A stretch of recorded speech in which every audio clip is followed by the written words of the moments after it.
Maligayang pagbabalik sa aking channel kaibigan para mas lalo ka pang kiligin at updated sa mga bagong movies, K-drama series. Pwede bang makahingi ng konting pabor? Paki-like and subscribe naman ng aking channel. Muli, salamat kaibigan!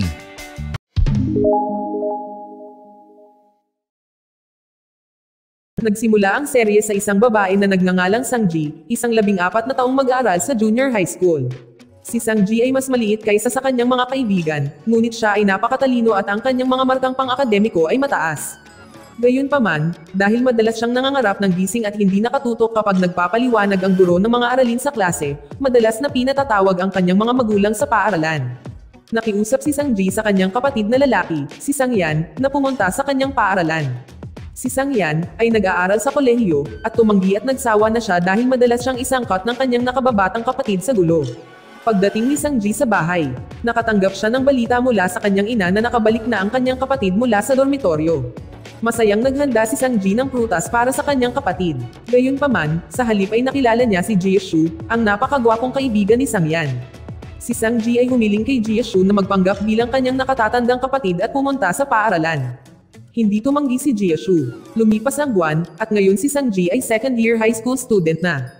Nang lumipat si Sang-yan sa main campus, binalak niyang ilipat ang kanyang mga gamit sa bagong dormitoryo na malapit sa paaralan ni Sang-ji.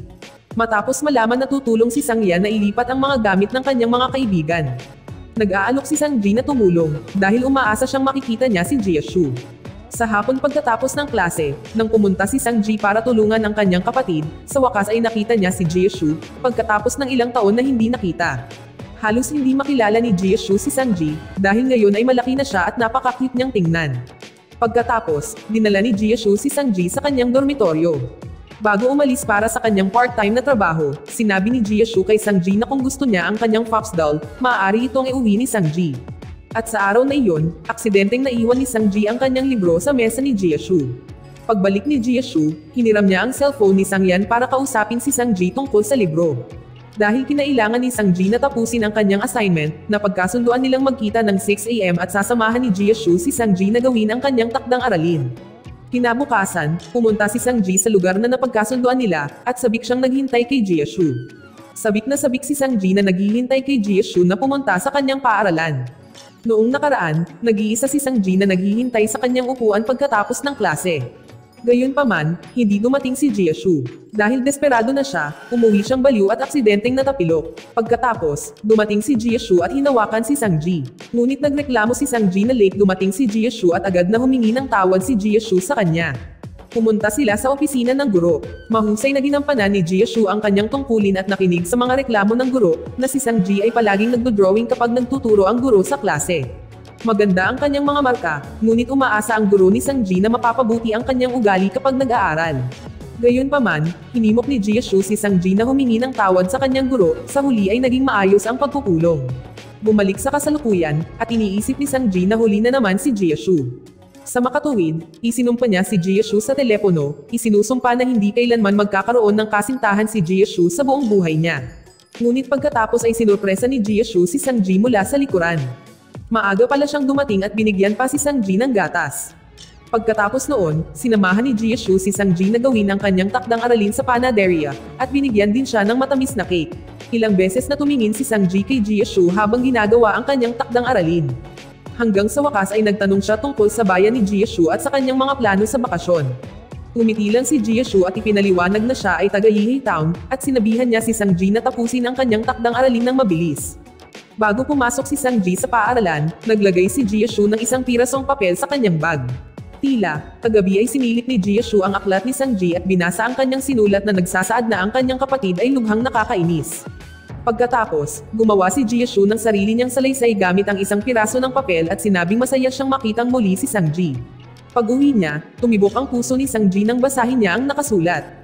Tuwang-tuwa si Sang-ji, maingat niyang tiniklop ang papel at itinago ang bote ng gatas na ibinigay sa kanya ni Jisoo.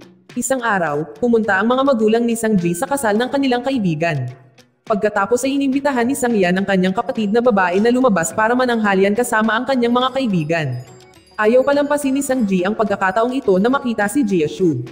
Kaya, agad siyang nagbihis ng maganda. Sa kotse, naroon sina Chen Fei, isa sa mga kasama ni Sang-yan, at Jisoo na mukhang inaantok dahil abala sa pagtatrabaho. Palihim na pinapanood ni Sang-ji si Jia-shu. Pagkatapos, si Jia-shu, na nakaalam nito, ay nagtanong kay Sang-ji kung bakit siya laging namumula kapag nakikita siya. Pagdating sa mall, iginiit ni Sang-ji na gusto niyang manatili sa kotse hanggang sa parking lot. Ngunit sinabihan siya ni Sang-yan na lumabas kasama ng iba. Masama ang pakiramdam ni Sang-ji at pumunta siya sa banyo. Sa oras na iyon, nakita ni Jia-shu na may mantsa ng dugo sa palda ni Sang-ji, at mabilis siyang naglakad sa likod niya upang takpan ang mantsa. Pagdating sa banyo, hiniling ni Jia-shu kay Sang-ji na maghintay sa loob at sinabing may pupuntahan siya. Napansin ni Sang-ji na may mga mantsa ng dugo sa kanyang palda nang tumingin siya sa salamin, at nakaramdam siya ng sobrang kahihiyan. Samantala agad na tinawagan ni Jia-shu si Sang-yan para bumili ng sanitary napkin at palda para kay Sang-ji. Si Sang-ji ay nakaramdam ng sobrang kahihiyan at nag-aalangan na lumabas, ngunit sa kabutihang palad sina Jia-shu at Sang-yan ay sumang-ayon na tumahimik tungkol sa pangyayaring ito. Sa pag-iisip, binigyan ni Jia-shu si Sang-ji ng isang baso ng mainit na tubig. Inihiwalay din niya ang karne ng baka sa pagkain ni Sang-ji, dahil alam ni Jia-shu na allergy siya rito. Pagkatapos kumain, tinulungan ni Jia-shu si Sang-ji na maglaro ng claw machine. Sa oras na iyon, naririnig ni Sang-ji ang sobrang bilis ng tibok ng kanyang puso at mas natuwa siya nang makakuha si Jia-shu ng manika para sa kanya. Naalala ni Sang-ji ang nakaraan. Noong oras na iyon, pagkatapos siyang tulungan ni Jia-shu sa paaralan. Halos maiyak siya nang tatawagan na sana ni Jia-shu si Sang-yan para iulat ang nangyari sa kanya. Ngunit sumuko si Jia-shu at sa wakas ay iniuwi niya si Sang-ji habang bitbit ang kanyang school bag. Isang araw, pumunta si Sang-ji sa isang cafe kasama ang kanyang kaibigan si Zenro. Hindi niya inaasahan na si Jia-shu ay nagtatrabaho ng part-time doon. Sa araw na iyon, narinig ni Sang-ji na binayaran ng manager si Jia-shu ng kanyang sweldo ng maaga, at nagtaka si Sang-ji kung nagtatrabaho ba si Jia-shu ng part-time dahil kailangan niya ng maraming pera. Pagkatapos umalis sa cafe, pumunta si Sang-ji sa isang lugar ng karaoke para ipagdiwang ang kaarawan ng kanyang kaibigan, si Zenchu na tila may gusto kay Sang-ji mula pa noong middle school. At sa araw na iyon, gusto ni Zenchu na ipagtapat ang kanyang pagmamahal kay Sang-ji. Gayunpaman, mariing tumanggi si Sang-ji at tila nakita ito ni Jia-shu. Pagkatapos ay pinayuhan niya si Sang-ji kung paano tanggihan ang ibang tao sa mabuting paraan. Pagkatapos ng lahat, matagal nang gusto ni Zenchu si Sang-ji at kailangang igalang siya ni Sang-ji. Hindi magandang bagay kung tatanggihan siya ni Sang-ji sa pamamagitan ng pananakit sa kanyang damdamin. Pagkatapos ng insidenteng iyon, ayaw na ni Zenru na makipag-usap kay Sang-ji. Napag-alaman na nagustuhan ni Zenru si Zenchu at nagseselos kay Sang-ji. Pagkatapos hiniling ng kanyang guro kay Sang-ji na makilahok sa Sports Week. Nagkataon, sina Sang-yan at Jia-shu ay nasa komite para sa kaganapan, dahil malapit ang campus nila sa paaralan ni Sang-ji. Nilagyan ni Jia-shu ng sombrero si Sang-ji para protektahan siya mula sa araw. Isa pang pag-aalala ang ipinakita ni Jia-shu, nang paulit-ulit na nabigo si Sang-ji na gawin ang high jump at nasugatan ang kanyang binti. Dinala pa ni Jia-shu si Sang-ji sa tent para asikasuhin ng mabuti. Labis na naantig si Sang-ji at naramdaman niyang mas maganda ang pakikitungo ni Jia-shu sa kanya kaysa sa sarili niyang kapatid. Gayunpaman, nagmamalasakit din si Sang-yan sa kanyang kapatid na babae. Kaya lang, hindi siya masyadong sensitibo para maunawaan ang damdamin ng kanyang kapatid. Nang makita ni Sang-ji si Jia-shu na maingat na tinutulungan ng isa pang babae, naramdaman niya na talagang mabait ito sa lahat. Isang araw pagkatapos ng klase, biglang lumapit si Zenru kay Sang-ji at hiniling na pumunta siya sa isang lugar.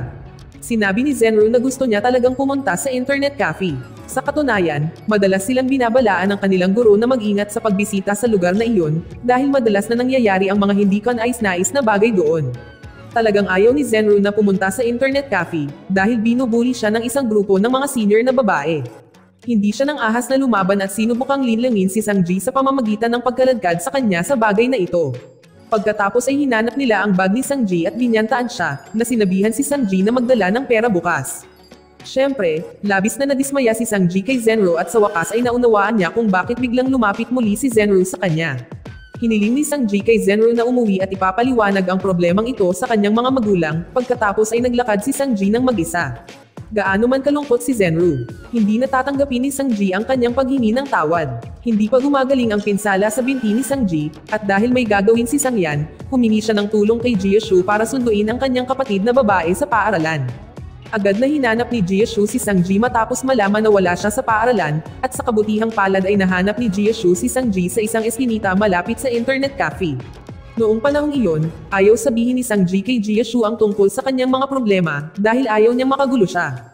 Ngunit masyadong masama ang loob ni Jia-shu para hayaan itong mangyari at agad siyang kumilos pagkatapos malaman ang lahat. Kinabukasan, pumunta sina Sang Yan, Jia Shu, at Chen Fei para makita ang mga babae na sumakit kay Sang Ji. Handa silang lumaban kung may mga lalaki na kasali, ngunit ito pala ay isang grupo lamang ng mga babae. Galit na galit si Sang Yan, ngunit hindi niya sinaktan ang mga babae. At nalutas ang problema pagkatapos bigyan ng babala ang mga babae. Pagkatapos ng nangyari, inilipat si Zhenru sa ibang paaralan ng kanyang mga magulang. Bago umalis, nag-iwan siya ng liham ng paghingi ng tawad para kay Sang Ji. Gayunpaman, walang sinabi si Sang Ji sa kanya. Siya ay labis na nadismaya at nalungkot dahil ang kanilang pagkakaibigan ay kailangang magwakas sa masamang paraan. Lumipas ang araw, at lumabas ang mga resulta ng huling pagsusulit ni Sang Ji. Kahit na medyo mataas ang kanyang mga marka, mababa pa rin ang kanyang grado sa physics. Taos-pusong pinayuhan ng kanyang mga magulang si Sang Ji na pag-isipang mabuti ang kanyang kinabukasan. At pagkatapos makita ang sitwasyong ito, nagpa siya silang kumuha ng tutor na makakatulong kay Sang Ji sa mga aralin sa physics. Si Sang Ji ay lubos na nadismaya matapos malaman na ang kanyang tagapagturo ay ang kanyang sariling kapatid. Sa oras ng pag-aaral, nag-away lang silang dalawa at halos wala nang nagawa para mag-aral. Sa huli, nagpa siya ang ina ni Sang Ji na maghanap ng iba. Ngunit si Sang Ji, na ayaw matuto, ay nagpaplano na bukas ay aalis siya. Ngunit agad niyang hindi tinuloy ang kanyang mga plano pagkatapos malaman na ang tutor na papalit sa kanyang kapatid ay si Jia Shu. Bago magsimula ang lesson, nakikipaglaro si Jia Shu kay Sang Yan at sinubukan ni Sang Ji na kunan ng litrato si Jia Shu ng palihim. Napagtanto ito ni Jia Shu at nag-post na nagpahiya kay Sang Ji at agad na naghanap ng dahilan para pagtakpan ang kanyang aksyon. Pagkatapos ay nagsimula silang mag-aral, at lumalabas na walang alam si Sang Ji tungkol sa physics. Gayunpaman, tinuruan siya ni Jia Shu ng napakahusay. Pagkatapos ay tinanong ni Sang Ji si Jia Shu kung bakit siya nag-aaral sa lungsod na ito. Pagkatapos ay ipinaliwanag ni Jia Shu na gusto niya ang industriya ng gaming, at ang lungsod ng Nalu ang may pinakamaunlad na industriya ng gaming, kaya pumunta siya rito. Sa panahon ng Kapaskuhan, nagtatrabaho si Jia Shu ng 4 na araw sa isang linggo at ginugugol ang natitirang 3 araw sa pagtuturo kay Sang Ji. Sa isang pagkakataon, nagsumikap siya ng husto at napagod habang nagtuturo. Si Sang Ji na natanto ito maingat na tinakpan siya upang makapagpahinga. Pagkatapos magbigay ng mga aralin sa loob ng ilang araw, napagtanto ni Jia Shu na si Sang Ji ay hindi interesado sa physics, kaya dinala niya si Sang Ji sa Museo ng Agham at Teknolohiya upang madagdagan ang kanyang interes sa physics. Ang sandaling ito ay nagpasaya kay Sang Ji. Bukod sa pagkuha ng maraming aralin, may pagkakataon din siyang gumawa ng maraming masasayang bagay kasama ang taong gusto niya. Nang maglaon, ibinahagi ni Jia Shu na gusto niyang gumawa ng sarili niyang games at ibahagi ang kaligayahan sa mga tao. Naniniwala siya na ang games ay makakatulong sa isang tao na maiwasan ang mga negatibong bagay. Pagkatapos ay sinabi ni Sang Ji na mag-aaral siyang mabuti hanggang sa mahanap niya ang sarili niyang pangarap balang araw. Pagkatapos pag-usapan ng tungkol sa hinaharap, biglang tinanong ni Sang Ji si Jia Shu na huwag makipag-date. Nagsalita si Sang Ji na parang natatakot na hadlangan ng kasintahan ni Jia Shu ang kanyang mga pangarap. Ngunit bukod doon, natakot din siya na hindi na magiging mabait si Jia Shu sa kanya. Sinabi ni Jia Shu na makakahanap siya ng magiliw na kasintahan at magiging mabait kay Sang Ji. Sa ganoong paraan, magkakaroon ng isa pang taong nagmamalasakit kay Sang Ji. Nang marinig ito, umayag si Sang Ji. Ngunit hiniling niya kay Jia Shu na ipakita muna sa kanya ang kanyang magiging girlfriend, at nangako si Jia Shu na gagawin iyon. Mabilis ang panahon, at sumapit ang Chinese New Year. Gustong bigyan ni Sang Ji si Jia Shu ng mga pulang sobre, ngunit sa halip na pera, gumawa siya ng mga pagbati ng bagong taon, at inilagay ang mga ito sa isang pulang sobre at lihim na inilagay ang mga ito sa Amerikana ni Jia Shu. Magalang na tinanggihan ni Jia Shu ang imbitasyon ng hapunan ng pamilya ni Sang Ji, dahil kailangan niyang bumalik sa dormitoryo. Ginugol ni Jia Shu ang bagong bisperas ng taon sa dormitoryo lamang. Habang masaya ang mga tao, nakatanggap siya ng tawag mula sa hospital na nagsasabing ang kanyang ama ay may impeksyon sa baga at kailangan ng agarang operasyon. Bumalik si Jia Shu sa kanyang bayan upang lutasin ang problemang ito nang hindi sinasabi sa sinuman. At dahil malapit nang matapos ang kanyang termino sa kolehiyo, babalik siya sa Nano City para sa seremonya ng pagtatapos. Nang magsimulang muli ang pasukan, nakatanggap si Sang Ji ng regalo mula kay Jia Shu. Sa oras na iyon, nalaman niya na bumalik si Jia Shu sa kanyang bayan. Tuwang-tuwa si Sang Ji sa regalo ni Jia Shu na stuffed dog. Nasa tingin niya ay halos kapareho kay Sang Yan. Nais ni Sang Ji na magpadala ng isa pang regalo bilang kapalit, ngunit tumanggi si Jia Shu. Sa araw ng seremonya ng pagtatapos, dumating si Sang Ji kasama ang kanyang ama, habang ang kanyang ina ay hindi makapunta dahil siya ay may sakit. Lumiwanag ang mga mata ni Sang Ji nang makita niya si Jia Shu na nakasuot ng pang-akademikong damit. Binigay agad ni Sang Ji kay Jia Shu ang mga bulaklak. Pagkatapos, nagpaalam si Jia Shu sa kanyang mga kaklase. Natatakot si Sang Ji na hindi na niya makikita si Jia Shu. Gayunpaman, binigyang diin ni Jisoo na babalik siya para makita si Sang-ji sa kanyang libreng oras. Dahil ayaw palampasin ni Jisoo ang masayang sandali na ito, hiniling ni Jisoo sa kanyang kaibigan na kunan ng larawan ang kanyang sarili kasama si Sang-ji, na ipinakilala niya bilang kanyang nakababatang kapatid na babae. Medyo nadismaya si Sang-ji dahil nakababatang kapatid lang ang tingin sa kanya ni Jisoo, ngunit masaya rin siya dahil napatunayan nito na hindi na estranghero si Jisoo sa kanyang buhay. Sa kasamaang palad, ng araw na iyon, hindi nakahanap si Sang-ji ng tamang pagkakataon para ibigay ang regalong inihanda niya para kay Jisoo. Sa panahon ng party sa gabi, lahat ay nag-iingay sa bar na pinag-uusapan ang kanilang buhay at mga plano sa hinaharap. Ngunit labis na nalungkot si Jisoo dahil kailangan niyang bumalik sa Yihei dala ang lahat ng problemang naghihintay sa kanya. Inihatid ni Jisoo ang lasing na si Sang-yan pauwi at plano niyang matulog sa hotel. Ngunit pinigilan siya ng ina ni Sang-yan at hiniling na manatili sa kanilang bahay.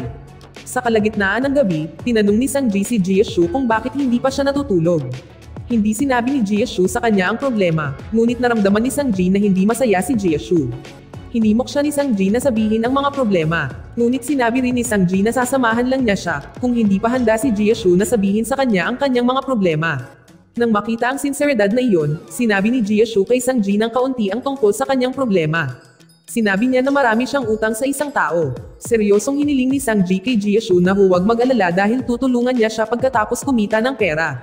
Pagkatapos ay ipinaliwanag ni Jisoo na lahat ng utang ay hindi responsibilidad ni Sang-ji, at hiniling niya kay Sang-ji na bilhin ang sarili niyang mga pangangailangan kung maaari siyang kumita ng pera balang araw. Si Sang-ji, na hindi makatulog, ay nagsulat ng isang kahilingan sa isang papel, gusto niyang mabilis na kumita ng pera at tulungan si Jisoo na mabayaran ang kanyang utang. Inilagay niya ang wish paper sa bote ng gatas na ibinigay sa kanya ni Jisoo noon. Bago magbukang liwayway, palihim na umalis si Jisoo. Ngunit nakita siya ni Sang-ji mula sa balcony at kumaway si Jisoo kay Sang-ji. Nag-text si Jisoo na kailangan niyang sumakay ng maagang flight, at pinaalalahanan si Sang-ji na huwag kalimutan ang kanyang mga pagsusulit. Si Sang-ji ay patuloy na nag-aaral ng mabuti, at ngayon ay nasa 3 taon na siya sa high school. Ang layunin niya pagkatapos ng graduation ay makapasok sa Yihei University, para mas mapalapit siya kay Jisoo. Ngunit nawala ang siglang iyon nang hindi sinasadyang marinig ni Sang-ji ang balita na may girlfriend na si Jisoo. Ang kanyang puso ay labis na nadurog, at talagang gusto niyang tanungin si Jisoo, ngunit wala siyang lakas ng loob. Iniisip ni Sang-ji na sinira ni Jisoo ang kanyang pangako. Isang pangako na ipapakilala muna ang kanyang kasintahan sa kanya. Nagpa siya si Sang-ji na tanungin ng direkta si Jisoo, at galit na galit si Sang-yan nang malaman ito. Kaya, agad niyang hiniling kay Jisoo na kunin si Sang-ji. Noong panahong iyon, sinabi ni Sang-ji na pumunta siya sa Yihei para makipagkita sa kanyang online dating mate. Pagkatapos, nagpakita si Jisoo kasama ang isang babae. Nang makita ito, maraming tanong si Sang-ji sa kanyang puso. Iniisip niya kung girlfriend ba ni Jisoo ang babaeng ito. Tahimik si Sang-ji, hanggang sa huli ay umiyak siya at sinabing hindi siya gusto ng kanyang online dating partner at naisip niyang napakabata pa niya. Malinaw na dahilan lang ito ni Sang-ji para pagtakpan ang kanyang kalungkutan. Pagkatapos ay inaliw siya ni Jisoo sa pagsasabing makakahanap si Sang-ji ng mas mabuting tao sa tamang panahon. Nang marinig iyon, mas nalungkot si Sang-ji, at naisip na kapag siya ay lumaki, makakahanap din si Jisoo ng isang babaeng mas mahusay kaysa sa kanya. Umiiyak na pumunta si Sang-ji sa banyo. Nakita niyang pamilyar ang babae kay Jisoo, na lalong nagpalungkot kay Sang-ji. Pagkatapos umiyak, bumalik si Sang-ji para makita si Jisoo. Samantala, umalis na ang babaeng kasama ni Jisoo dahil may trabaho siya. Bumili si Jisoo ng tiket sa eroplano para kay Sang-ji, at inihatid niya siya sa labas para kumain bago ang oras ng flight. Nang maglaon, iniabot ni Sang-ji kay Jisoo ang isang kurbata bilang regalo. Pagkatapos, si Sang-ji ay lihim na naglagay ng pera sa wallet ni Jisoo para mapalitan ang tiket sa eroplano. Sa wakas, ibinigay ni Sang-ji ang teddy bear na kinuha ni Jisoo sa claw machine at sinabing umaasa siyang mapanatiling mapasaya ng manika si Jisoo. Nakangiting tinanggap ito ni Jisoo, at sa wakas ay naghiwalay na sila ng landas. Sinundo ni Sang-yan si Sang-ji sa airport, ngunit hindi niya ito pinapagalitan dahil sa tingin niya ay hindi pa ito ang tamang oras. Patuloy na umiiyak si Sang-ji hanggang sa pauwi. Sa kabutihang palad, sinubukan ng kanyang mga magulang na unawain ang kanyang nararamdaman at hindi siya agad hinusgahan upang hindi siya matakot. Pagkatapos ng nangyari, nagpa siya si Sang-ji na magpatuloy. Inilagay niya sa kahon ang lahat ng bagay na nauugnay kay Jisoo at nagpaalam. Lumipas ang araw, at sa wakas ay tinanggap si Sang-ji sa Yihei University, sa Digital Media Department, ayon sa kanyang kagustuhan. Namuhay siya ng masayang buhay. Siya ay kumukuha ng pagsasanay sa militar at nakakakilala ng mabubuting kasamahan. Ang isa sa mga kaibigan ni Sang-ji ay may kaarawan, lahat ay nagdiriwang sa isang lugar ng karaoke. Sa oras na iyon, si Jisoo ay nasa parehong lugar upang dumalo sa isang imbitasyon mula sa kanyang mga kasamahan. Naglalakad sina Sang-ji at Jisoo sa parehong pasilyo, ngunit wala ni isa sa kanila ang nakapansin. Si Sang-ji, na hindi sanay sa maraming tao, pagkatapos ay lumabas para makalanghap ng sariwang hangin at doon niya nakita si Jisoo na nakaupo sa hagdan. Medyo nalungkot si Jisoo, dahil hindi pinansin ni Sang-ji ang kanyang mga mensahe sa lahat ng oras na ito. Naramdaman ni Jisoo na walang pakialam si Sang-ji sa kanya. Kahit na hindi niya alam kung ano ang kanyang nagawang mali. Sa totoo lang, hindi pinansin ni Sang-ji ang mensahe ni Jisoo dahil gusto niyang magpatuloy. Ngunit pagkatapos makipagkitang muli sa kanya, ikinatuwiran ni Sang-ji na masyado siyang abala sa pag-aaral para matanggap sa kanyang pinapangarap na universidad. Tinanggap ni Jisoo ang dahilan ni Sang-ji at iniuwi niya ito kahit kailangan niyang maglakbay ng medyo malayo. Noong gabing iyon, sinabi ni Jisoo na nag-iisa siya. At nang marinig niya ang balita mula kay Sang-yan na mag-aaral si Sang-ji sa Yale, napakasaya niya. Nalito si Sang-ji dahil sa pag-amin, at naghalo ang kanyang damdamin. Lalo siyang na-curious, dahil sa pagkakaalam niya, sa Yale ay ang bayan ni Jisoo. At saka, nandito rin ang pamilya niya at may girlfriend na siya. Kaya, paano siya magiging malungkot? Pagkatapos makapagtapos ng kolehiyo, nagtrabaho si Jisoo sa isang medyo kilalang kumpanya ng games at lubos siyang pinagkakatiwalaan ng kumpanya. Ang babaeng sumama kay Jisoo sa airport, si Sion, ay nagtrabaho rin sa parehong lugar. Lumalabas, siya ay walang iba kundi ang boss ni Jisoo. Sa kabilang banda, iniimbitahan ni Sang-ji si Jisoo sa hapunan bilang pasasalamat. Gusto rin ni Sang-ji na gamitin ang pagkakataong ito para mas makilala pa si Jisoo. Dahil parang marami pa siyang hindi alam tungkol kay Jisoo. Sa kabilang banda, may isang mag-aaral mula sa sports department na gusto si Sang-ji, ang kanyang pangalan ay Jangmin. Nais niyang manood ng sine kasama si Sang-ji. Gustong tumanggi ni Sang-ji dahil may appointment na siya kay Jisoo sa weekend. Pero hindi niya ito maipaliwanag dahil gusto talaga ng kanyang mga kasama na manood sila ng sine. Kaya walang pagpipilian si Sang-ji kundi ang sumang-ayon. Sa kabilang banda, ang isang babaeng talagang nagmamalasakit kay Jisoo ay nagpapadala ng ilang bagay, ngunit palaging itinatapon ito ni Jisoo. Tila, may utang si Jisoo sa babae at matapos itong bayaran, hiniling ni Jisoo sa kanya na huwag nang makipag-ugnayan sa kanya. Ang babae ay si Xiaoying, at nakaramdam siya ng labis na kalungkutan dahil patuloy na binaliwala ni Jisoo ang kanyang mga mensahe. Sa katapusan ng linggo, mas gusto ni Sang-ji na makipagkita kay Jisoo, tulad ng una niyang plano. Gayunpaman, mukhang kailangang kanselahin ni Jisoo ang appointment na ito. Naramdaman ni Sang-ji na hindi maganda ang pakiramdam ni Jisoo. Kaya nagmadali siyang humingi ng address ng kanyang opisina at nagmadaling makipagkita sa kanya. Napakaputla ng mukha ni Jisoo dahil masakit ang kanyang tiyan. Kaagad tumawag ng taxi si Sang-ji, at aksidente niyang nabangga si Jisoo sa gilid ng kalsada hanggang sa hindi sinasadyang mahalikan ni Jisoo ang noo ni Sang-ji. Lumalabas, nagdusa si Jisoo ng appendicitis. Samantala, naghihintay si Sang-ji sa labas at kasabay nito, tumatawag ang kanyang ina. At pagkatapos sabihin ng sitwasyon, nalaman ni Sang-ji ang ilang kwento tungkol sa nakaraan ni Jisoo. Hindi pa nabanggit ng ina ni Sang-ji ang bagay na ito noon pa man, na noong nakaraan, minsan ay nanghiram si Jisoo ng pera sa kanilang pamilya para pambayad sa pagpapagamot ng kanyang may sakit na ina.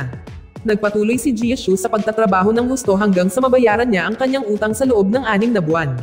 Ngunit sa huli, namatay ang kanyang ina. Halos umiyak si Sang-ji pagkatapos marinig ang kwentong ito at sa wakas ay naunawaan niya kung bakit palaging abala si Jisoo sa pagtatrabaho. Matapos makumplito ang operasyon, hinimok ni Jisoo si Sang-ji na umuwi kaagad at huwag mag-alala tungkol sa kanya.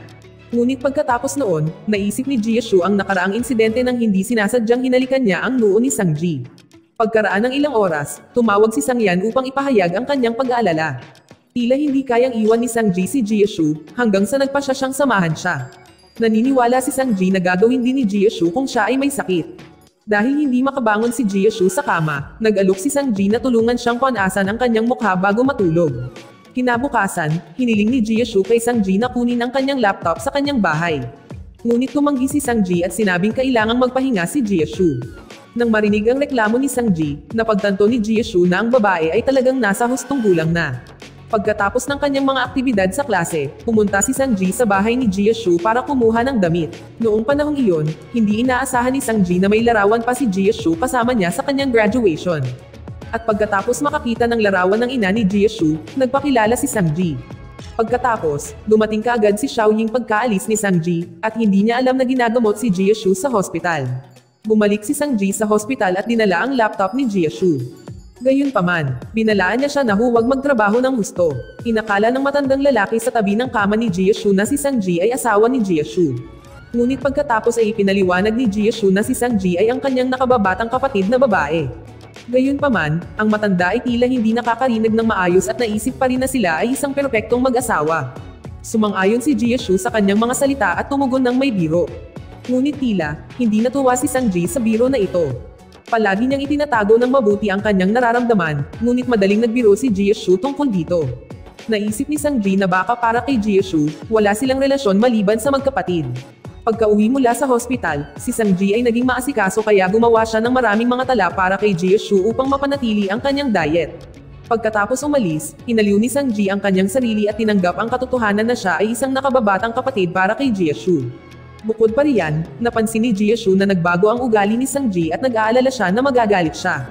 Pagkatapos sabihin ito kay Siyon, iminungkahi niya si Jisoo na hilingin kay Sang-ji na maghapunan ng magkasama at pag-usapan din ang bagay na ito. Hindi makatanggi si Sang-ji nang hilingin sa kanya ni Jisoo na maghapunan sa bisperas ng bagong taon. Humingi ng paumanhin si Jisoo kay Sang-ji para sa biro na ginawa niya sa hospital. Ngunit sinabi ni Sang-ji na hindi ito isang malaking problema. Pagkatapos, nag-uusap sila tungkol sa maraming bagay, ngunit nagkataon na nakita sila ni Xiaoying at nagalit siya. At naramdaman niyang hindi siya pinansin nito. Hindi ito matanggap ni Sang-ji, kaya tinaboy din niya si Xiaoying, at lalong ikinagalit ni Xiaoying. Sa katunayan, sinabi ni Xiaoying na may panghabang buhay na utang si Jisoo sa kanya. Sa huli, si Xiaoying ay kinaladkad ng kanyang kaibigan at mga manggagawa sa cafe. Tinulungan ni Sang-ji si Jisoo na punasan ng tubig sa kanyang mukha at tinanong kung sino ang babae. Ngunit ipinaliwanag lang ni Jisoo na may utang ang kanyang ama sa babae. Nakita ni Jisoo kung gaano nagmalasakit sa kanya si Sang-ji. Siya ay lubos na nagpapasalamat. Umulan ng nyebe noong gabing iyon, at si Sang-ji ay lihim na naghiling. Inaasahan niyang umiwas si Jisoo sa hindi kasiya siyang mga bagay, at umaasa siyang makakasama niya ito. Ganoon din ang ginawa ni Jisoo, nag-wish siya at umaasa na palaging magiging masaya at malusog si Sang-ji.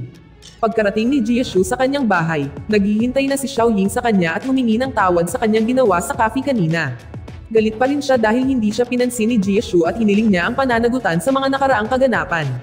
Ipinakita sa eksena si Jisoo sa nakaraan, sa oras na iyon siya ay isang high school student. Si Xiaoying at ang kanyang kaklase ay naakit kay Jisoo. Hanggang isang araw, namatay ang ama ni Xiaoying dahil sa isang aksidente na dulot ng ama ni Jisoo. Sinubukan ng pamilya ni Jisoo na gumawa ng mga pagbabago sa pamamagitan ng pagbabayad ng pera sa kompensasyon na itinakda ng korte. Nangako rin ang ina ni Jisoo na pangangalagaan ng kanyang pamilya si Xiaoying. Ngunit nang sinubukan ni Jisoo na maging mabait kay Xiaoying, palagi siyang hindi pinapansin nito. Lalong lumala ang mga pangyayari nang mamatay ang ina ni Jisoo at halos wala siyang oras para bigyang pansin si Xiaoying dahil abala siya sa pagtatrabaho. Tila, gusto pa rin ni Xiaoying si Jisoo, ngunit unti-unting naging obsesyon ang kanyang pagmamahal. Hiniling niya kay Jisoo na mahalin siya bilang isang uri ng pananagutan sa mga insidente sa nakaraan. At dahil doon, hindi ito gusto ni Jisoo. Pagkatapos ng nangyari, gumaan ang pakiramdam ni Jisoo matapos makita ang larawan ni Sang-ji na kahit papaano ay nagbigay sa kanya ng kapayapaan. Pinanood niya ang mga paputok sa bubong at nakikipag-text kay Sang-ji na nag-e-enjoy din sa excitement ng bisperas ng bagong taon. Sa isang pagkakataon, nagdulot ng kaguluhan si Xiaoying sa kumpanya ni Jisoo. Kasabay nito, pumunta si Sang-ji sa opisina at nakipagkita kay Jisoo na talagang nag-aalala sa kanya. Mahigpit na hiniling ni Jisoo kay Sang-ji na ipaalam muna sa kanya bago siya makipagkita sa kanya sa opisina o sa bahay. Natatakot siya na si Sang-ji ay makita ni Xiaoying at baka masaktan siya. Ang oras ay patuloy na lumilipas. Naging maayos ang proseso ng disenyo ng laro sa kumpanya ni Jisoo, at sa mga panahong ito ay napakabisi niya. Sa pagtatapos ng semestre, patuloy na iniisip ni Sang-ji si Jisoo at umaasa siyang makakakuha siya ng paliwanag sa lalong madaling panahon. Pagkatapos ng pagsusulit, iniimbitahan ni Sang-ji ang kanyang mga kaibigan na mag-relax at lahat sila ay sumang-ayon. Si Jiang Ming ay kumakanta ng love song sa entablado para kay Sang-ji, ngunit hindi niya ito pinansin. Nang tumawag si Jisoo, sinabi ng medyo lasing na si Sang-ji na nasa bar kasama ang kanyang mga kaibigan at pinuntahan siya ni Jisoo. Nang makita si Sang-ji na papalabas ng bar, agad siyang sinundan ni Jiang Ming.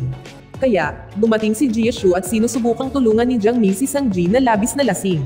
Kaagad na kinuha ni Jisoo at walang choice si Jiang Ming kundi ang umalis. Pagkatapos sabihin ni Sang-ji na si Jisoo ang kanyang nakatatandang kapatid. Si Sang-ji, na lasing, ay nagsimulang makaramdam ng pagsusuka, kaya samuka siya sa harap ni Jisoo. Noong gabing iyon, ibinunyag ni Sang-ji ang isang lihim na may gusto siya sa isang tao. Ngunit hindi sinabi ni Sang-ji kung sino iyon. Kaya lang, ipinaliwanag niya na ang lalaki ay mabait sa lahat ng babae at iyon ay nagpalungkot sa kanya. Hindi alam ni Jisoo kung sino ang taong tinutukoy ni Sang-ji. Ngunit hindi siya komportable sa pag-amin nito. Inihatid ni Jisoo si Sang-ji pabalik sa dormitoryo at kinabukasan, nagising si Sang-ji na masama ang loob sa pag-iisip tungkol sa nangyari kagabi, lalo na nang hindi sinasadyang nasuka siya sa harap ni Jisoo. Tuwang-tuwa ang kanyang mga kasama sa kwarto, madalas silang nakarinig ng mga kwento tungkol kay Jisoo, ngunit hindi nila akalain na ganoon siya kagwapo. Pagkatapos ay nagpa siya si Sang-ji na bumalik sa Nanwoo sa pagtatapos ng mga bakasyon sa semestre. Nakabili na siya ng tiket at si Jisoo, na may alam tungkol dito, ay pumunta sa dormitoryo ni Sang-ji para ihatid siya sa airport. Habang isinasakay ni Sang-ji ang kanyang bagahe sa kotse, biglang dumating si Jang-min upang kausapin siya at ipahayag ang kanyang nararamdaman. Nalito si Sang-ji, ngunit pagkatapos ay naalala niya ang payo ni Jisoo tungkol sa kung paano ang tama na tanggihan ang damdamin ng ibang tao. Matamang tinanggap ni Jang-min ang pagtanggi ni Sang-ji, matapos siyang pasalamatan ni Sang-ji. Pinagmamasdan ni Jisoo ang lahat mula sa malayo at iniisip na ang lalaki ay ang taong gusto ni Sang-ji. Mukha siyang nagseselos hanggang sa airport at ito ay patunay na nagsisimula na siyang magustuhan si Sang-ji. Pagkatapos, ginugol ni Sang-ji ang kanyang bakasyon sa bahay. Samantala, dumarating si Chen Fei para maghapunan kasama si Jisoo sa kanyang unang business trip sa Yihei. Nagkwento ng kaunti si Jisoo tungkol sa kanyang pag-ibig at sinabing naaakit siya sa isang batang babae, na sa kasamaang palad ay may gusto na sa isang tao. Ipinaliwanag ni Jisoo na gusto ng babae ang mga lalaking mabait sa lahat ng babae. Biglang sinabi ni Chen Fei na ang tinutukoy na lalaki ay si Jisoo. Pagkatapos ay ipinaliwanag ni Chen Fei na marahil ang lalaking gusto ng babae ay si Jisoo, dahil mabait din siya sa lahat ng babae. Tinanggi ito ni Jisoo noong, ngunit pagkatapos ay nagpa siya siyang alamin. Isang araw, pumunta si Jisoo sa Nanwoo para dumalo sa kasal ni Chen Fei. Nagulat si Sang-ji nang makitang suot ni Jisoo ang kurbata na ibinigay niya sa kanya. At sa buong pagpupulong, palaging pabirong sinasabi ni Jisoo na si Sang-yan ay kanyang nakatatandang kapatid. Dahil dito, lalo pang nalilito si Sang-ji. At sa totoo lang, ginamit ni Jisoo ang pagkakataong ito para alamin ang nararamdaman ni Sang-ji, kaya napagmasdan niya ang bawat pag-uugali ni Sang-ji. Dahil sa nakikitang madalas na maling kumilos si Sang-ji at gumagawa ng hindi pare-parehong mga dahilan, naisip ni Jisoo na talagang interesado si Sang-ji sa kanya. Pagkatapos kumain, tumanggi si Sang-yan na umuwi. Nang hindi sinasadya, nagpaalam si Sang-ji sa lahat, ngunit nag-aalok si Jisoo na iuwi siya. Noong gabing iyon, sa unang pagkakataon, tinawag ni Jisoo si Sang-ji sa kanyang palayaw, Gigi.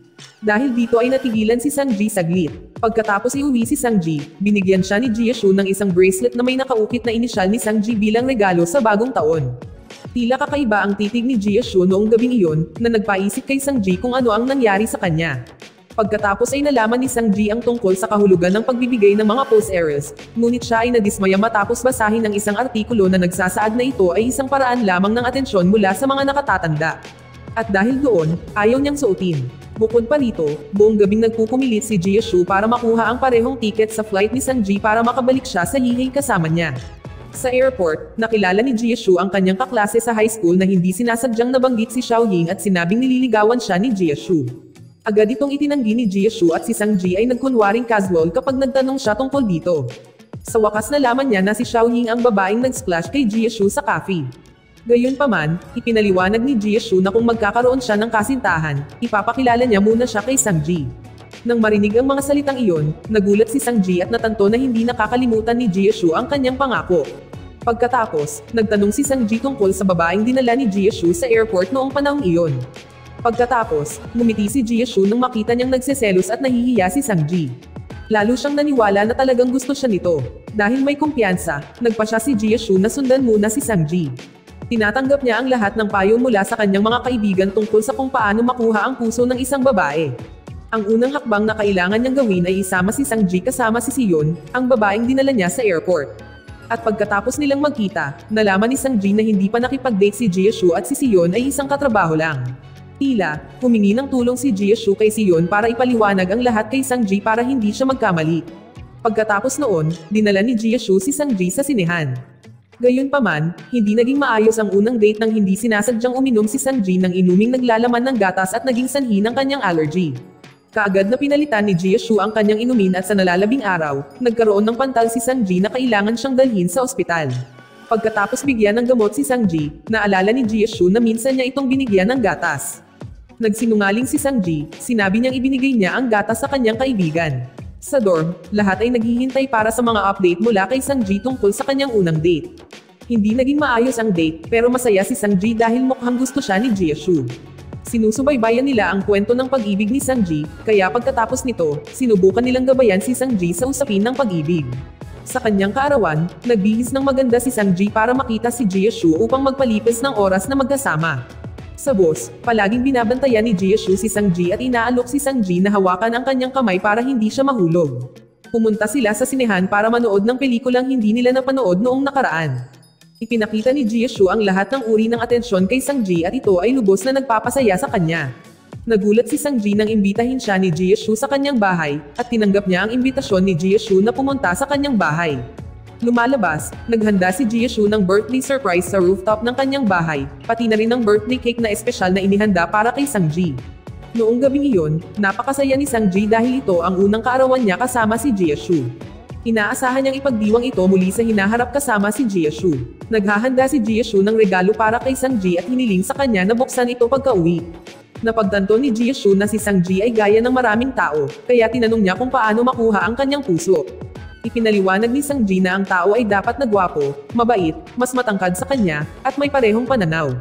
Pagkatapos ay tinanong ni Jisoo kung maaari niyang maabot si Sangji. Nang marinig ang tanong, kinabahan si Sangji at inisip kung sinadya ba ni Jisoo ang sinabi niya.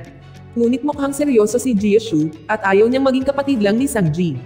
Ipinaliwanag din ni Jisoo na humingi siya ng pahintulot tulad nito para hindi malito si Sangji sa lahat ng magagandang ugali na ipapakita niya. Lalong namula si Sangji nang purihin siya ni Jisoo at sinabing maganda si Sangji ngayon.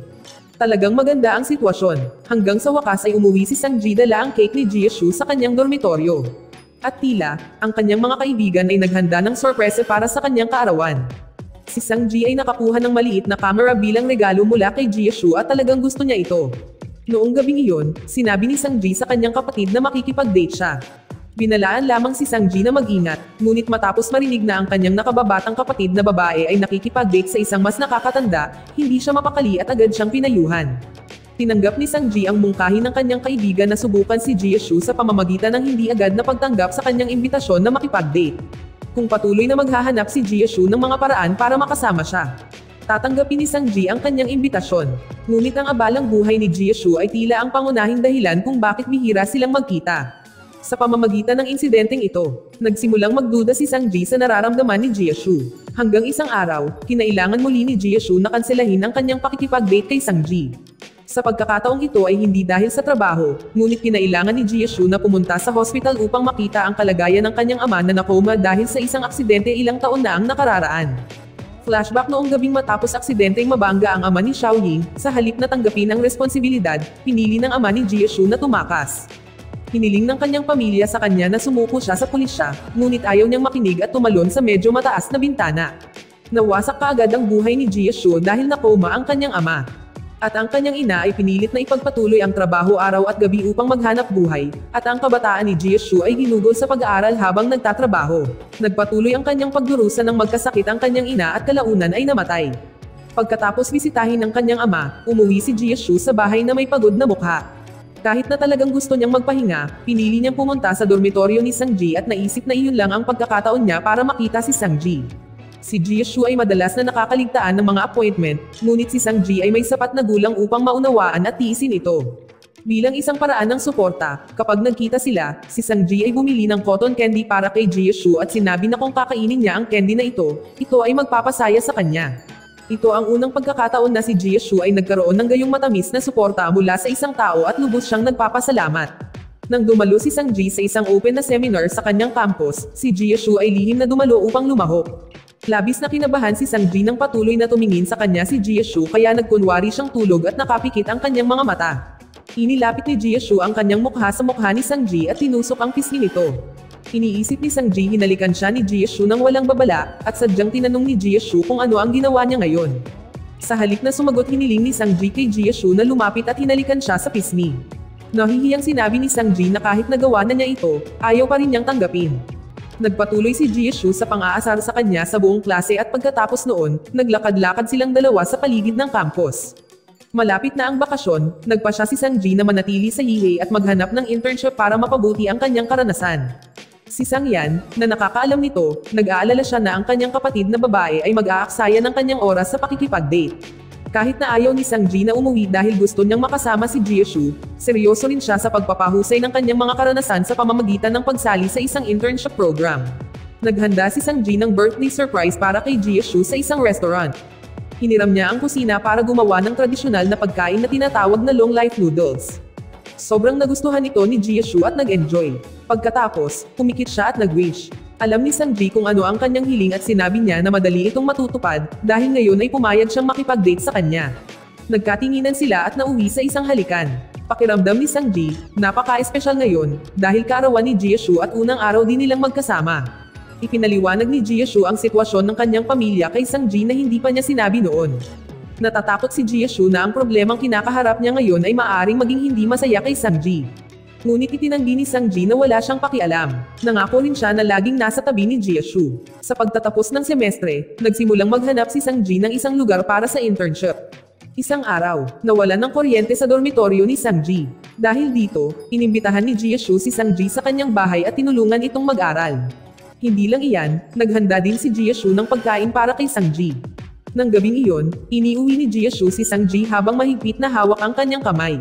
Ipinagmamalaki niya ang kanilang relasyon, at sa unang pagkakataon, masasabi ng malakas ni Sang Ji na talagang gusto niya si Jia Shu. Isang simpleng pangungusap ngunit kailangan ng matinding lakas ng loob para ipahayag ito. Sa masayang gabing iyon, habang kausap si Chen Fei sa telepono, sinabi sa kanya ni Jia Shu ang lahat. Ipinahayag ni Jia Shu ang kanyang pasasalamat dahil ang gabay ni Chen Fei ay nakakatulong sa kanya na makahanap ng tunay na pag-ibig. Si Chen Fei ay labis na nagulat nang malaman na si Jia Shu ay nakikipag-date kay Sang Ji at nagmamadaling ibinaba ang tawag. Pinayuhan ni Chen Fei si Jia Shu na agad na ipaliwanag ang lahat kay Sang Yan. Naging malapit ang relasyon ni Jia Shu at Sang Ji. Pareho silang naglaan ng oras upang makilala ang isa't isa sa gitna ng kanilang abalang buhay. At sa wakas, dumating ang katapusan ng semestre holiday. Ayaw ng mga magulang ni Sang Ji na tumira ang kanilang anak na babae sa Yihei na mag-isa, sa katunayan tinulungan nila si Sang Ji na makahanap ng internship sa Nanwo. Ngunit pinilit ni Sang Ji na manatili sa Yihei. Pagkatapos, nakatanggap si Sang Ji ng magandang balita na pumasa siya sa panayam para sa isang internship sa isang kumpanya ng advertising. Sa kanyang unang araw ng trabaho, hindi alam ni Sang Ji na ang kanyang department head ay si Xiao Yu, ang kaibigan ni Xiao Ying. Sa sitwasyong ito, iniisip ni Xiao Yu na si Sang Ji ay kaaway ng kanyang kaibigan. Kaya hindi niya tinatrato ng maayos si Sang Ji. Sa unang araw ng kanyang internship, hindi nasisiyahan si Sang Ji ngunit itinago niya ang katotohanan iyon sa kanyang mga magulang. Sa hindi inaasahan, espesyal na dinala ni Jia Shu ang isang bouquet ng mga bulaklak para kay Sang Ji at pagkatapos ay inimbitahan siyang maghapunan ng magkasama bilang isang paraan ng suporta sa kanyang unang trabaho. Sa paglipas ng panahon, kahit na patuloy na napipilitan si Sang Ji mula kay Xiao Yu, hindi siya sumuko at sinubukang gawin ang kanyang makakaya sa kanyang trabaho. Nakaramdam ng matinding ginhawa si Sang Ji nang makita niya si Jia Shu. Isang beses, dinala ni Jia Shu si Sang Ji sa opisina. Nakita ni Xiao Yu ang eksenang ito, habang siya ay dumaraan. Pagkatapos, sinabi niya kay Xiao Ying ang tungkol dito at naisip na inagaw sa kanya ni Sang Ji si Jia Shu. Dahil sa balitang ito, hindi masaya si Xiao Ying, kaya sinubukan niyang makipagkita kay Sang Ji. Nang sa wakas ay nagkita na silang dalawa, ipinaliwanag ni Xiao Ying ang tunay na sitwasyon ni Jia Shu at sinabi na siya ay anak ng isang mamamatay tao at may maraming responsibilidad, lalo na ang pag-aalaga sa kanyang ama na nakoma na may mamahaling gastos bawat taon. Sinabi rin niya na si Jia Shu ay hindi nakakuha ng sapat na pagmamahal dahil sa kanyang pamilya. Kaya, madali niyang ipakahulugan ang kabaitan ng mga tao bilang pag-ibig. Iniisip ni Xiao Ying na si Sang Ji ay lalayo kay Jia Shu, pagkatapos marinig ang katotohanan ito. Kilala ni Sang Ji si Jia Shu maraming taon na ang nakararaan at sa panahong iyon, nabuo ang nararamdaman niya para sa kanya. Ang kanyang pag-ibig ay hindi pansamantalang pagkahumaling, ngunit ito ay isang pakiramdam ng pagmamahal at kahandaang tanggapin lahat ng kanyang mga pagkukulang. Bukod pa riyan, naniniwala si Sang Ji na walang kinalaman si Jia Shu sa pagkamatay ng ama ni Xiao Ying, at walang dahilan para sisihin siya. Naiintindihan ni Sang Ji ang damdamin ni Xiao Ying, at dahil doon hindi niya siya hinuhusgahan. Umaasa si Sang Ji na malapit ng matanto ni Xiao Ying na nasa maling landas siya. Nang makita niya si Jia Shu, hindi sinabi sa kanya ni Sang Ji ang nangyari. Kinuha niya ang tinapay mula kay Jia Shu at pagkatapos ay binigyan siya ng bank card ng kanyang ipon. Sinabi ni Sang Ji na bilang isang mabuting kasintahan, gusto niyang gawin ang pinakamahusay para sa kanyang kasintahan. Sa totoo lang, hindi ito tinanggihan ni Jia Shu, ibinalik niya ito kay Sang Ji at hiniling sa kanya na bilhin ang lahat ng gusto niya. Pagkatapos, pareho silang sumang-ayon na huwag gamitin ang pera ng walang pag-iingat at sapat na ang gulang ni Sang-ji para mag-isip tungkol sa pagbili ng bahay ng magkasama sa hinaharap. Sa isang pagkakataon, iniuwi ni Jisoo si Sang-ji pagkatapos niyang mag-overtime. Biglang tumawag ang ina ni Sang-ji para tanungin ang kanyang kalagayan. At pagkatapos, tinawagan ni Sang-yan si Sang-ji at siya pala ay palihim na sinusundan sina Jisoo at Sang-ji. Si Sang-yan tila hindi niya gusto ang sitwasyong ito. Sinubukan ni Sang-ji na magpaliwanag ng mabuti bago sa wakas, si Jisoo ang pumalit at ipinaliwanag ang kanilang relasyon kay Sang-yan. Pagkatapos dalhin si Sang-ji sa kanyang dormitoryo, hiniling ni Sang-yan kay Jisoo na makipag-usap ng pribado. Nag-alala si Sang-ji, ngunit sinabi ni Jisoo na magiging okay ang lahat. Sa isang tahimik na lugar, pinakawalan ni Sang-yan ang lahat ng emosyon at sinuntok si Jisoo. Patuloy niya itong sinaktan ng ilang beses, at hindi nakagawa ng anumang pagtutol si Jisoo. Tinanong ni Sang-yan si Jisoo, bukod sa lahat ng babae, kung bakit sa kanyang kapatid na babae pa. Ngunit kinumbinsi ni Jisoo si Sang-yan na seryoso siya kay Sang-ji. Sa huli, walang masabi si Sang-yan, ngunit galit pa rin ang kanyang puso. Natatakot lang siyang masaktan ng kanyang kapatid na babae at tiyak na makakaapekto iyon sa pagkakaibigan nila ni Jisoo. Habang nasa daan, nangako si Jisoo kay Sang-yan na pakikitunguhan niya ng maayos si Sang-ji sa natitirang bahagi ng kanyang buhay. Paulit-ulit na sinabi ni Jisoo na seryoso siya sa relasyong ito at 5 taon lang ang pagitan nila. Sa bahay ni Jisoo, hindi sinabi ni Sang-yan na inaprubahan niya ang kanilang relasyon at binalaan lang niya si Jisoo tungkol sa mga kahihinatnan na makukuha niya kapag nasaktan ang kanyang kapatid na babae. Kinabukasan, nagsuot si Jisoo ng mask upang itago ang kanyang sugat kay Sang-ji ngunit hindi pa rin niya ito maitago. Alam ni Sang-ji na ito ay ginawa ng kanyang kapatid kaya galit siyang lumapit sa kanya. Hinikayat ni Jisoo si Sang-ji na makipag-usap sa kanyang kapatid. Galit sila sa isa't isa ngunit pagkatapos ay nagayos ng awkward. Gayunpaman, ginawa ni Sang-yan ang lahat ng ito dahil nagmamalasakit siya sa kanyang kapatid, ngunit hindi niya ito maipakita sa malumanay na paraan. Pagkatapos noon, pumunta si Jisoo sa kanyang kumpanya at pinilit ni Sang-yan na samahan siya sa trabaho sa opisina. Sa hindi inaasahang araw na iyon, inihayag ni Sang-yan na labis siyang nag-aalala tungkol sa relasyon ng kanyang kapatid na babae, ngunit sa kabilang banda, gamaan ang pakiramdam niya nang malaman na ang boyfriend ni Sang-ji ay si Jisoo, at alam niya ang tungkol sa karakter at personalidad ni Jisoo. Kinabukasan, umuwi si Sang-yan dahil kailangan niyang pangasiwaan ang kanyang bar. Hindi sinasadyang nakatanggap si Jisoo ng mga salita mula sa isang taong nakakita kay Xiaoying na nakikipag-usap kay Sang-ji. Pagkatapos, agad na sinalubong ni Jisoo si Xiaoying na may liham ng babala mula sa pulisya. Nagbabala si Jisoo kay Xiaoying kung magkita silang muli ng kanyang kasintahan, isasaalang-alang niya ang kasong ito sa legal na aksyon. Hindi kailanman hahayaan ni Jisoo na saktan ng sino man si Sang-ji at gagawin niya ang lahat para sa kanya. Sa opisina, si Sang-ji ay may lakas ng loob na iharap ang kanyang sariling mga ideya sa isang pulong. Kahit na hindi sumang-ayon si Xiaoyu, talagang nagustuhan ng pinuno ang mga ideya ni Sang-ji at hiniling sa koponan na isaalang-alang ito. Dahil doon, lalo pang kinasusuklaman ni Xiaoyu si Sang-ji. Pakiramdam niya ay napahiya siya sa pulong at inakusahan si Sang-ji ng pagnanakaw ng kasintahan ng isang tao. Ngunit hindi kailanman sinabi ni Sang-ji kay Jisoo ang tungkol dito hanggat kaya niya. Ayaw niyang mabigatan ang kanyang kasintahan na abala na sa trabaho. Napagtanto iyon ni Jisoo, ngunit gusto rin niyang maging isang mapagkakatiwalaang kasintahan at hiniling kay Sang-ji na ibahagi ang kanyang mga problema kung ito ay napakahirap. Nagrenta si Jisoo ng bahay na may 2 kwarto malapit sa campus ni Sang-ji, para mas madalas niyang makita si Sang-ji. Iniisip niya na ang bahay na ito ay maaaring maging isang lugar upang makapagpahinga si Sang-ji. Ibinigay ni Jisoo ang susi kay Sang-ji at ipinapakita na ang bahay na ito ay magiging kanya sa hinaharap. Maraming matatamis na bagay ang nangyari sa pagitan nila habang sila ay nabubuhay ng magkasama, at ang pinakamahalagang bagay ay alam nila ang mga limitasyon ng isa't isa. Malaki ang pagunlad ng proyekto ni Jisoo. Pagkatapos magpuyat buong gabi at mag-overtime ngayong taon, ang larong binuo niya kasama ang kanyang team ay sa wakas ay inilunsad at nakakuha ng maraming positibong tugon. Samantala, sa kanyang huling araw ng internship, si Sang-ji ay espesyal na nagbigay ng regalong paalam kay Xiaoyu at sinabing hindi siya nagnakaw ng nobyo ng sinuman. Pinayuhan din niya si Xiaoyu na samahan si Xiaoying na pumunta sa isang psychiatrist na maaaring makatulong sa kanya at malalaman ni Xiaoyu kung ano talaga ang nangyayari. Pagkatapos magsimula ng kolehiyo, nagplano si Sang-ji na lumahok sa isang kompetisyon sa disenyo ng universidad. At noong national holiday, umuwi siya sa Nanwood dahil namiss talaga siya ng kanyang mga magulang. Sa kanyang bahay, narinig si Sang-ji ng kanyang ina na may kausap sa telepono. Ang ama ni Sang-ji ay labis na nag-aalala at agad na nagtanong tungkol sa kanilang relasyon. Ngunit si Sang-ji ay natatakot na aminin ito at nag-aalala na ang kanyang mga magulang ay maaaring tutol sa kanyang relasyon kay Jisoo. Sa makatuwid, iniwasan ni Sang-ji ang pag-uusap na ito. Sa isang pagkakataon, sumali si Sang-ji sa isang dinner party kasama si Sang-yan at ang kanyang mga kaibigan. At ibig sabihin, makikipagkita siya kay Jisoo. Sa party na iyon, inihayag ni Jisoo ang kanyang relasyon kay Sang-ji. Pagkatapos, may isa pang balita mula kay Chen Fei na malapit ng maging ama. Binabati siya ng lahat at nagsasaya. Habang ginugol ni Sang-yan ang natitirang kanyang oras sa party, iniuwi ni Jisoo si Sang-ji at mukhang perpekto silang dalawa. Ngunit nakita iyon ng ina ni Sang-ji kaya agad niyang tinanong ang kanyang anak tungkol sa kanilang relasyon, kahit alam niyang mabuting tao si Jisoo ngunit ang background ng kanyang pamilya ang pangunahing problema at nag-alala siya. Pagkatapos, binalak ni Jisoo na makipagkita sa mga magulang ni Sang-ji. Gayunpaman, hiniling ng ama ni Sang-ji kay Jisoo na magkaroon muna ng pribadong pagpupulong kapag wala si Sang-ji sa bahay. Maingat na ipinaliwanag ng ama ni Sang-ji ang lahat kay Jisoo. Sa totoo lang, natatakot siya na ang kanyang anak na babae ay madala sa mga problema sa pamilya ni Jisoo at Xiaoyin na maaaring magkaroon ng epekto kay Sang-ji.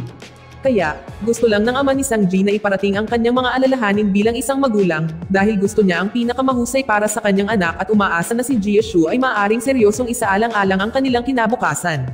Pag-uwi ni Sang-ji, sa wakas ay nalaman niyang nakausap na ng kanyang mga magulang si Jisoo. Gusto nilang pag-isipang muli ni Sang-ji ang kanyang relasyon at payuhan siyang makipaghiwalay. Natahimik si Sang-ji, napagtanto na ang background ng pamilya ni Jisoo ang pangunahing problema kung bakit tutol ang kanyang mga magulang sa kanilang relasyon. Naging masalimuot ang damdamin ni Jisoo pagkatapos ng pakikipagkita sa ama ni Sang-ji, sa pag-aalala na ma-depress si Jisoo, tinawagan siya ni Sang-ji sa pag-asang hindi siya malungkot.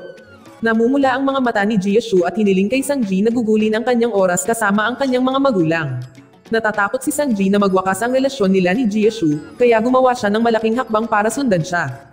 Naiintindihan niya ang mga alalahanin ng kanyang mga magulang ngunit siya ay nasa hustong gulang na ngayon at siguradong sigurado sa gusto niya. Pagkababa ng eroplano, agad na sinundo ni Jisoo si Sang-ji sa airport. Sa pag-amin ng lahat ng kanyang sikreto, umaasa si Sang-ji na naniniwala si Jisoo na talagang mahal niya siya. Kaya hindi niya kailangang makinig sa sinasabi ng mga tao tungkol sa kanilang relasyon. Iniisip ni Sang-ji na pinag-iisipan ni Jisoo na makipaghiwalay sa kanya, ngunit sa totoo lang ay iniisip ni Jisoo kung ano ang dapat nilang gawin sa hinaharap upang sila ay magkasama magpakailanman. Tungkol naman sa mga alalahanin ng mga magulang ni Sang-ji, si Jisoo ay naghahanap ng tamang oras para magpaliwanag sa kanila. Malaking hakbang ang ginawa ni Jisoo sa kanyang buhay, nagbitiw siya sa kumpanya at bumalik sa Nanwo upang magsimula ng kanyang sariling kumpanya. Pagkatapos, nakatanggap siya ng tawag mula sa hospital tungkol sa lumalalang kondisyon ng kanyang ama. Hindi alam ni Jisoo kung ano ang sasabihin sa kanyang ama.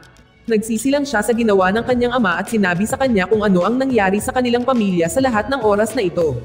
Siguro, magiging mas maganda ang buhay ni Jisoo kung hindi iniwasan ng kanyang ama ang kanyang responsibilidad. Matapos dumaan sa maraming problema, naiintindihan ni Jisoo kung ano ang responsibilidad, at ngayon ay maaari na niyang protektahan ang kanyang mga mahal sa buhay. Hiniling ni Jisoo sa kanyang ama na magpahinga ng mapayapa para makahingi siya ng tawad sa ina ni Jisoo at makapunta sa langit. Ginalaw-galaw ng ama ni Jisoo ang kanyang daliri, at pagkatapos ay pumanaw siya. Matapos marinig ang balitang ito, labis na nag-alala si Sang-ji sa kanyang kasintahan, ibinaling niya ang kanyang ulo at umiyak sa mga bisig ni Sang-ji. Simula noon, nag-iisa siya na wala ang kanyang ama at ina. Sa libingan ng kanyang ina, sinabi sa kanya ni Jisoo na pumanaw na ang kanyang ama at umaasa na mabubuhay silang masaya kung saan man sila. Inihayag ni Sang-ji na si Jisoo ay isang mabuting tao at ipinangako niya na paprotektahan siya, patuloy na nasa tabi niya, at mamahalin siya ng buong puso upang hindi niya madama na nag-iisa siya. Para sa kapakanan ng kanilang kinabukasan, kailangang bumalik si Jisoo sa Nanwo ng mas maaga para ihanda ang kanyang sariling negosyo. Samantala, kailangang tapusin ni Sang-ji ang kanyang pag-aaral sa Yale. Mahirap para sa kanila na maghiwalay, ngunit ito ang pinakamahusay na paraan. Si Sang-ji ay abala sa pagsali sa mga paligsahan sa disenyo sa kanyang campus, habang si Jisoo ay nagsimulang maghanap ng opisina at gumawa ng kanyang studio. Pagkatapos maghanap ng tamang oras, binisita ni Jisoo ang mga magulang ni Sang-ji. Pagkatapos magsama-samang mananghalian, nagkaroon ng lakas ng loob si Jisoo na ipahayag ang kanyang iniisip. Naiintindihan ni Jisoo ang kanilang mga alalahanin bilang mga magulang, ngunit taos-puso rin niyang minamahal si Sang-ji. Sinabi ni Jisoo na maaaring iba ang kanyang kinabukasan kung hindi dahil kay Sang-ji na laging nasa tabi niya at tinutulungan siyang makawala sa kanyang malungkot na nakaraan. Sinabi niya na ngayon ay wala na siyang maraming bagay, ngunit gagamitin niya ang lahat ng mayroon siya para mapasaya si Sang-ji. Nais lang ng magulang ni Sang-ji ang kaligayahan ng kanilang anak. At dahil sa sinseridad ni Jisoo, sa wakas ay naaprubahan na nila ang kanilang relasyon. Taos-pusong umaasa si Sang Yan na magiging maayos ang relasyon ng kanyang kapatid at lubos na nagpapasalamat si Jisoo sa kanya sa lahat ng suportang ibinigay niya sa kanya sa ngayon. Sa kabilang banda, tuwang-tuwa si Sang Ji matapos malaman na binigay ng kanyang mga magulang ang kanilang basbas. Isa pang magandang balita ang nagmula sa proyektong disenyo ni Sang Ji na nanalo ng parangal. Nagsinungaling si Jisoo nang sabihin niya kay Sang Ji na abala siya at hindi siya makakasama sa seremonya ng parangal. Sa katunayan, siya ay naruroon sa kaganapan bilang isang senior na kinatawan na magbibigay ng parangal sa mga kalahok. Ang sorpresang ito ay nagpasaya kay Sang Ji at hindi niya mapigil ang tumingin kay Jisoo habang magkasamang nakatayo sa entablado. Pagkalipas ng 2 taon, nagtapos si Sang Ji at ang kanyang mga kaibigan sa kolehiyo. Nagpunta ang lahat sa dalampasigan upang ipagdiwang ito. Noong araw na iyon, tumulong si Sang Ji sa wedding proposal ng kanyang kaibigan na matagal nang nakikipag-date. Ngunit hindi niya napagtanto na isa pala itong proposal na inihanda ni Jisoo para kay Sang Ji. Inimbitahan din ni Jisoo si Sang Yan at ang kanyang mga magulang. Marami siyang naisip tungkol sa maraming bagay at sa wakas ay pinili niyang sorpresahin si Sang Ji sa ganitong paraan. Sa masayang araw na iyon, ibinunyag ni Jisoo na naisip niya dati na okay lang sa kanya na mamuhay ng mag-isa. Ngunit pagkatapos makilala si Sang Ji, natanto niya na ang pagmamahal at pagmamahal ay isang bagay na kaaya-aya. Sa pagpapala ng pamilya at mga kaibigan, lumuhad si Jisoo at nag-propose kay Sang Ji gamit ang isang singsing na diamante. Sumagot si Sang Ji ng oo at lahat ay nagbunyi para sa kanilang kaligayahan. Dito nagtatapos ang serye. Salamat sa panonood kaibigan.